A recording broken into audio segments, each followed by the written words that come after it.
Hello दोस्तों, आज हम बात करेंगे उसी अभ्यास की सीरीज में। तो आज अभ्यास लेकर आए 4C। वो कुछ इस प्रकार है। लिखा हुआ है कि रमेश की दुकान पर मार्च से अगस्त तक बेचे गए पंखों की संख्या में दी गई है। देखो, वो क्या कह रहा है कि भैया एक पंखा है वो 10 पंखे के बराबर है। यहाँ लिख दिया, मेंशन कर दिया गया। अब कह रहा है कि भैया मार्च में कितने बेचे? मार्च में 30 पंखे। जब यहाँ पे कह दिया कि एक पंखा 10 के बराबर है तो इसका मतलब 10 × 30 मतलब 3 बार गया। मतलब मार्च में उसने कितने पंखे बेचे? 3 पंखे। तो इस तरह से यहाँ पे ऐसे बनाइए और यहाँ पे एक पंखा बना दीजिए और आपका ये पंखा बन के तैयार हो गया। उसी प्रकार आप दूसरे देख यहाँ बना दीजिए। कई 3 पंखे निकल के आए तो 3 पंखों को यहाँ पे हम ऐसे बना देंगे। ठीक है। फिर कह रहा है अप्रैल में। अप्रैल में देखिए, अप्रैल में कितने हो गए? 50। 10 का भाग दीजिए, यहाँ पे कितना आ गया? क्यों, एक पंखा 10 के बराबर है। 10×5 = 50 मतलब 5 पंखे। अप्रैल में कितने हो गए? ये 5 पंखे। तो इस तरह से यहाँ पे बना दीजिए पंखे। तो इस तरह से ये पंखे बनने स्टार्ट हो गए।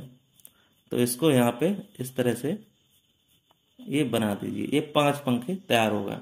अब यहाँ पे दिया मई में। मई में कितने हो गए? तो 6 पंखे हो गए मई में। तो इस तरह से यहाँ पे 6 पंखे बन जाएंगे। तो बना दो भैया।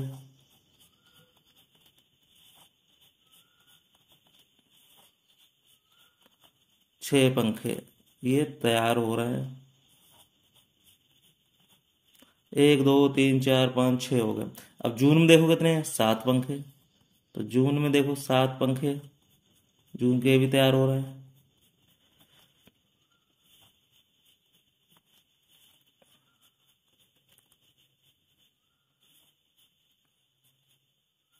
1 2 3 4 5 6 और ये 7। 1 2 3 4 5 6 7। 7 पंखे तैयार हो गए। अब जुलाई में देखो कितने हो गए? 5। 1 2 3 4 और ये 5। 1 2 3 4 5। अब अगस्त में देखो कितने दिए? 4 पंखे। तो इस तरह से यहाँ पे 4 पंखे बना लो। यहाँ पे अब ये 4 पंखे तैयार हो गए। इस तरह से ये क्वेश्चन आपका पूरा हो गया। कोई डाउट हो बताना। अब चलते हैं नेक्स्ट क्वेश्चन पे। तो नेक्स्ट क्वेश्चन में देखते हैं क्या है। चलिए नेक्स्ट क्वेश्चन देखते हैं। नेक्स्ट क्वेश्चन क्या है? ये सेकंड क्वेश्चन देखिए। अब इसको देखना कैसे करना है। लिखा हुआ है, यहाँ पे लिखा हुआ है कि किसी सप्ताह के विभिन्न दिनों में बेची गई घड़ियों की संख्या नीचे दी गई है। अब यहाँ पे घड़ी दर्शा दी गई है। अब यहाँ पे इसके आंसर देने हैं आपको। यहाँ पे क्या देने हैं? आपको आंसर देने हैं। वो इस प्रकार देने हैं। देखो, लिखा हुआ है कि चित्रालेख को देखकर निम्नलिखित प्रश्नों के उत्तर दीजिए। क्या किस दिन बेची गई घड़ियों की संख्या अधिकतम है? किस दिन बेची गई? अब देखो यहाँ पे किस दिन सबसे ज्यादा लग रही हैं? इसी दिन लग रही हैं। देखो 1 2 3 4 5 6 7 8 9। और इस दिन 1 2 3 4 5 6 7 8 ही है। तो इसका मतलब सबसे अधिक घड़ियां किस दिन बेची गई हैं? सिंपल सी बात भैया, यहाँ पे लिख दो ऐसे करके, रविवार। इस तरह से ये आपका आंसर हो जाएगा। फिर कह रहा है मंगलवार को कितनी घड़ियां बेची गई हैं? अब मंगलवार को देखो, मंगलवार को ये रहा। मंगलवार को कितनी बेची? 1 2 3 4 5 6 7 8। कितनी घड़ियां बेची गई हैं? यहाँ पे लिख दो 8 घड़ियां। फिर कह रहा है पूरे सप्ताह में कुल कितनी घड़ियां बेची गई हैं? अब इनको गिन लो, कितनी घड़ियां बेची गई हैं। इनको गिन लो, 1 2 3 4 5 6। 6 ये हो गई हैं। ठीक है। 1 2 3 4 5 6 7 8। 8 घड़ियां ये हो गई हैं। 1 2 3 4। 4 घड़ियां ये हो गई हैं। 1 2 3 4 5। 5 घड़ियां ये हो गई हैं। 1 2 3 4 5 6 7 8। 8 घड़ियां ये हो गई हैं। 1 2 3 4। 4 घड़ियां ये हो गई। 1 2 3 4 5 6 7 8 9। 9 घड़ियां ये हो गई। अब इनको जोड़ लो। 9 4 13 और 13 और 8 21। 21 5 26। 26 और 4 4 30 और 8 38। 38 और 6 44। तो कितनी घड़ियां हो गई हैं? टोटल हो गई हैं 44 घड़ियां। इस तरह से ये पूरा हो गया क्वेश्चन। अब कह रहा है कि यदि एक घड़ी 200 रुपए में बेची गई हो तो रविवार को कुल कितने रुपए की बिक्री हुई है। अब रविवार को देखो, अगर एक घड़ी रविवार को कितनी बची, अब रविवार को देख लो कितनी है, 9 घड़ियां।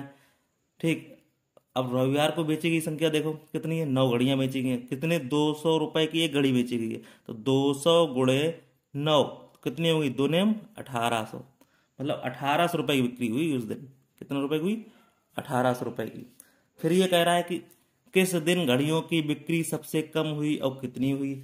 अब देखो सबसे कम किस दिन हुई है, देखो यहाँ पे देखो पता चल जाएगा। एक बुधवार को कम हुई है और शनिवार को, बुधवार और शनिवार, तो कितनी घड़ियों का अंतर हुआ देखो, सबसे कम कौन सा हुआ देखो, बुधवार और शनिवार को। देखो ये बुधवार है और शनिवार है,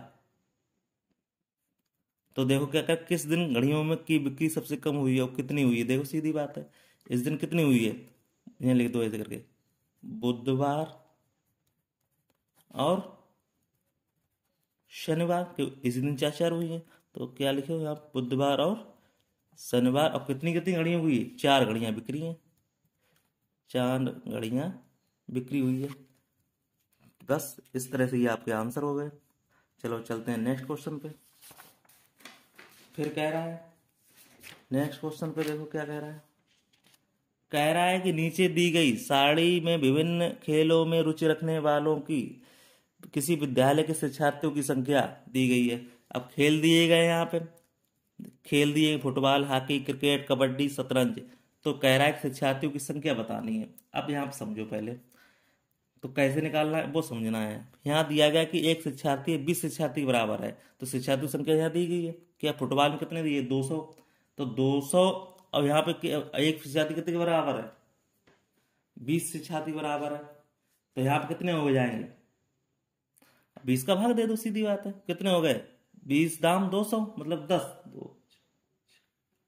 तो यहाँ पे 10 बना दो प्लेयर यहाँ पे, तो बना दो भैया, 1 2 3 4 5 6 7 8 9 और ये 10, 1 2 3 4 5 6 7 8 9 10, 10 खिलाड़ी। अब देखो फिर इसमें देखो, अब यहाँ फिर आ रहा है इसमें, फिर यहाँ कितने हो गए, अब 20 का भाग दो, 20 सत्ते 140, तो 7 इसमें हो गए, तो यहाँ 7 बना दो, 1 2 3 4 5 6 और ये 7, 1 2 3 4 5 6 7। अब इसमें देखो, अब देखो 20 पंजे 100, तो इसमें क्रिकेट कितने हो गए, 5, तो यहाँ 5 बना दो फटाफट, 1 2 3 4 और ये 5। अब कह रहा है कबड्डी में कितने हैं, तो 20 चौक 80, तो कितने हो गए, 4 हो गए, 2 3 और ये 4 खिलाड़ी हो गए। अब क्या कह रहा है, अब शतरंज में देखो कितना है, 20 एकम 20, तो मतलब 1। इस तरह से ये क्वेश्चन पूरा हो जाता है। कितने सिंपल क्वेश्चन है, कोई डाउट हो वो कमेंट करके पूछ लेना। फिर बात करते हैं नेक्स्ट क्वेश्चन पे। नेक्स्ट क्वेश्चन है, चलो नेक्स्ट क्वेश्चन देखते हैं। अब ये कह रहा है देखो, एक सप्ताह में 35 शिक्षार्थियों वाली एक कक्षा में उपस्थित रहने वाले शिक्षार्थियों की संख्या निम्न के चित्र रेख द्वारा विस्तृत दर्शाई गई है। अब देखो यहाँ सिंपल से दर्शा दिया गया, शिक्षार्थियों की जो उपस्थिति है वो कैसे है, 5 शिक्षार्थी के बराबर है। ठीक है, अब हमें क्वेश्चन के आंसर देने हैं। इस प्रकार देखो कैसे देने हैं, समझो। यहाँ पे लिखा है कि मंगलवार को कितने शिक्षार्थी उपस्थित, तो यहाँ पे देख लो, यहाँ पे लिख देते हैं, इससे अंदाजा लगता रहेगा आपको। 1 2 3 4 5 6 7, 2 2 4 2 6 7, मतलब 7 इसमें थे, 2 2 4 2 6 7 इसमें थे, 1 2 3 4 5 इसमें थे, अब 2 2 4 2 6 इसमें थे, 2 2 4 2 6 7 इसमें थे और 3 इसमें थे। ठीक, अब कह रहा है मंगलवार को कितने शिक्षार्थी उपस्थित, मंगलवार को देखो कितने थे, 7 उपस्थित थे। ठीक, अब कह रहा है कि 7 थे, तो 7 किसके बराबर थे, 5 के बराबर। यहाँ पे क्या लिखा है, 5, तो 7 पना 35, तो कितने उपस्थित थे, 35 उपस्थित थे। किस दिन पूर्ण उपस्थित थे, अब किस दिन पूर्ण थे तो बता दो किस दिन पूर्ण थे। एक तो शुक्रवार वाले दिन, अब यहाँ पे एक कौन सा आ रहा है, मंगलवार वाला दिन, और एक सोमवार वाला दिन। यहाँ लिख दो सोमवार मंगल, तो यहाँ लिख दो ऐसे करके, पूरे पूरे साथ साथ दिख रहे हैं यहाँ पे, तो यहाँ लिख दो सोमवार, ठीक, मंगलवार,